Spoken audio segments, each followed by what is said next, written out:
just initial reactions to hosting first and foremost and then Colorado? Well, number one, we're excited to be in. It's a real thrill, and there's so many college students that don't get the opportunity to play in the NCAA championships, and who work so hard for their entire college careers and never get a chance to really play in the big dance. And so for those who come to Texas A&M, it's one of the things that's kind of expected. And so when you do get to hear your name called, it's a thrill.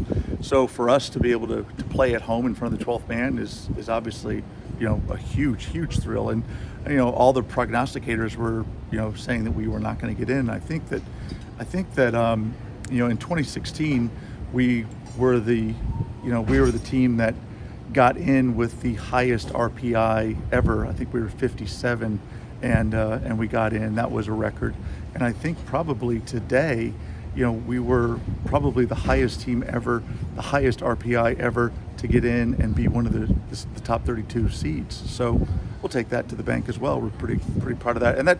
But that's because of whatever the math is with the RPI compared to what our resume was. And our resume was that we're a really good team, that our ladies have proven to be a really solid team and had some really good wins, beat a lot of really good teams this year, and proved on the field that they're one of the best teams in the country. So the opportunity now to be at home this Friday against Colorado is fantastic. I know you can look at the resume and look at the RPI and feel that what this team has, but when you saw the name up there and that you were hosting, did it come as a little bit of a surprise?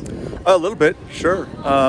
Frankly, I thought that we were going to probably be on our way over to Austin to play Texas after they had a tremendous run through the last week of their season, beating TCU and really eliminating TCU, and then being able to win the Big 12 tournament. I just was for sure that it was going to be too easy for the NCAA just to put us on a bus to Austin. So when it came up that we were hosting and one of the seeds and we were going to play Colorado, it was like, wow, okay, fantastic. And Colorado was another one of those teams that was kind of on the bubble of if they were going to make the tournament too, even though they had a tremendous end to their season by some dramatic wins against Utah and some other teams. So I know it'll be a very entertaining game. They've got a great attacking roster.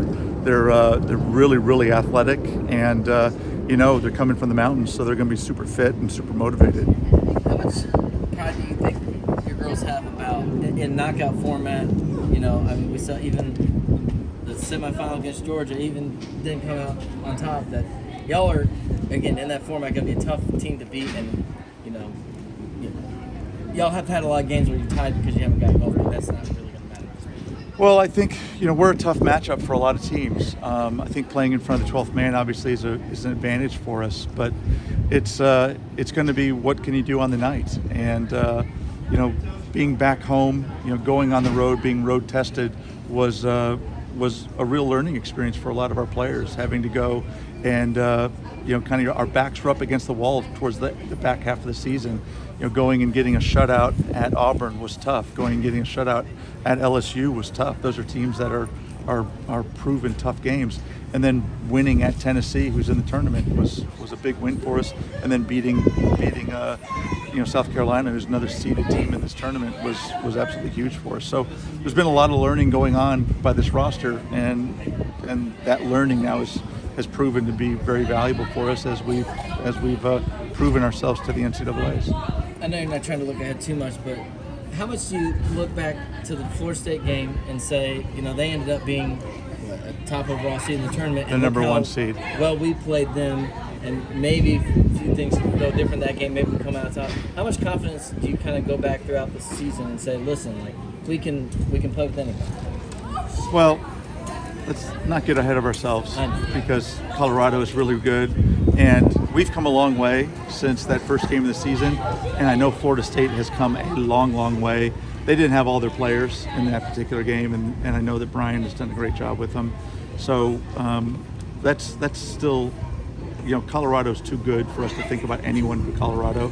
So that's all we're thinking about really right now. And we're just thankful that we get a chance to be here in Aggieland for this week, get to sleep in our own beds, and put all of our energy into trying to win at home in front of the 12th man Friday night, 7 o'clock. What does it say about I know you got into it a little bit, but what does it say about the program that y'all have been two of the higher RPI seeds in history, and you still get the benefit of the doubt? Well, I think we've earned that a lot. You know, we now have been in 28 of the last 29 NCAA tournaments. We've been to Final Fours. We've been in Elite Eights. We've been to 16 Sweet 16s.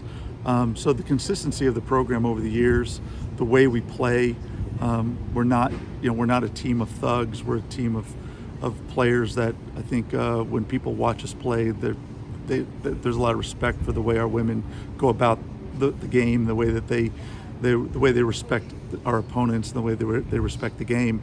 So, you know, I think that respect is paid back by our opponents and by the NCAA, and we're proud of the women who come here and represent us, and we're proud of what, you know, the accomplishments that we've been able to do, and how we've been able to work with the NCAA. We've hosted 3 College Cups here ourselves, so hopefully we'll put on a good show. I know the weather is going to be a little wet on Thursday, but hopefully it'll be great for folks to come out on Friday night.